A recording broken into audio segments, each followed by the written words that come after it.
Welcome back to the video, and we are going to be talking about something called dissociation. And a lot of Pilates teachers don't really know about this, or they don't understand it, or but a lot of schools don't really teach it. I was not taught it when I did my qualification. It was only when we started doing our own teacher training courses.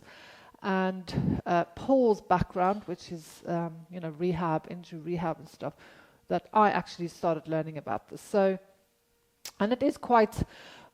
Once I learned about it, I was like, oh, that makes so much sense. So I like to teach people this early on. So dissociation is when we want one body part to move without the rest of the body. So the whole idea of Pilates is that we have this really strong core, and we can move our levers, our legs and our arms, without the whole body wiggling around. So if you think of the shoulder, so remember in the beginning I was talking about this thing like, you're reaching for the top shelf and you lift the shoulder and you then lift the arm. So the idea is that you should be able to move your arm bones without the whole shoulder wiggling around. Same as your thigh bone. You should be able to move your thigh bone without the whole pelvis wiggling around. So some of that, when people's bodies do move, it can be lack of awareness that it's happening.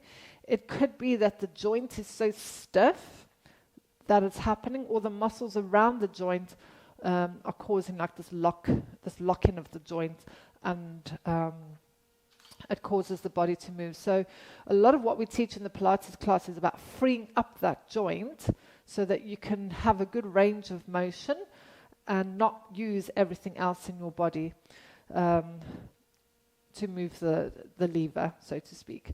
So as you get older, yes, you might get arthritis and stuff, but the longer you can have this free movement within your joints, the longer you're going to have this bigger range of motion, which will lead to you being able to stay active and healthy and all those kinds of things. Because if you think of can you imagine what it's like being really stiff and you can't get up the floor, you can't do stuff because there's just no space to move within the joints.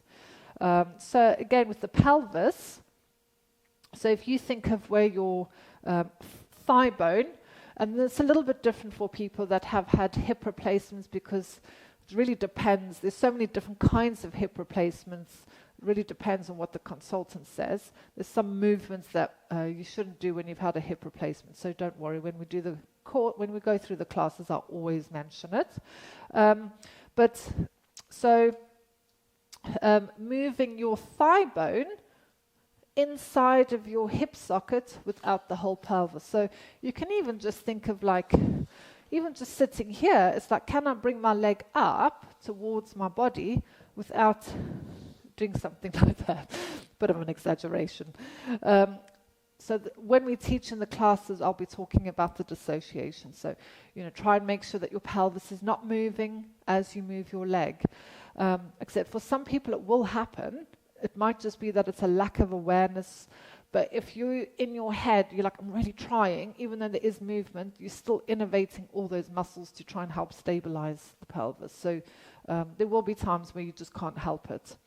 I get very frustrated when, you might see something on Facebook and another person will go, oh, they're moving their pelvis. It's like, yes, but are they trying not to move their pelvis? That's more important because the muscles are still being innervated and you don't know what's going on with that person's,